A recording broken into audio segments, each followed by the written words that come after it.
posluchačům. Good shit, good kid. 4 a dnes tady budeme reagovat na vaše prohnilý komentář. Nevidím, že by bylo tady na záchodě. Ale nebudeme určitě zašpiňovat jméno. To je urážka pro tebe. Tak určitě jako, ty to máš fakt dobře napsaný, no máš dopravdy. Budeš si pořizovat kameru? A co kameruješ, buzere? Určitě. A my nejsme v Americe. Všechno od nás je skvělé. Já vím, já jsem celý dobrý. Samozřejmě. Je to. To je Five Boys. Zatím mě není tak blbě, když vás tady ještě poslouchám. TVL. Úplně blbej, že to píšeš pod Honzovo video. To video natáčel Honza. Pak se divíte, že vás nikdo nesleduje a máte málo odběrů.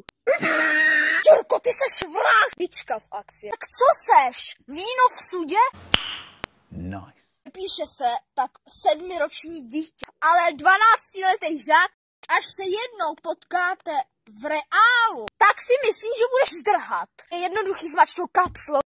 Nevím, kdo tady je tlustopet. Ty. Další gramatická chyba. Musíš to oddělovat čárkou. Ty nebyly rekty, nebyl by náš YouTube. Dám ti dislike. Věděl jsi, že trapáci nejsou tak trapní jako ty? Nevím, jak se to mám vyjadřit. K čemu to píšeš ty, Dežo? Nebudu mluvit prostě. Já si neutírám zadek rukou jako ty.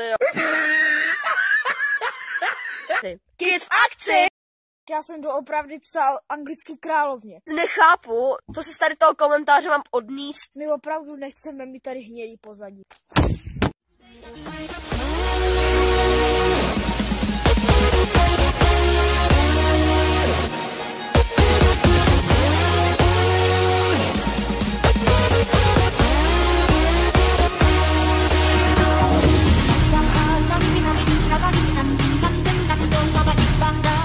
Body, body, body, body, body, body.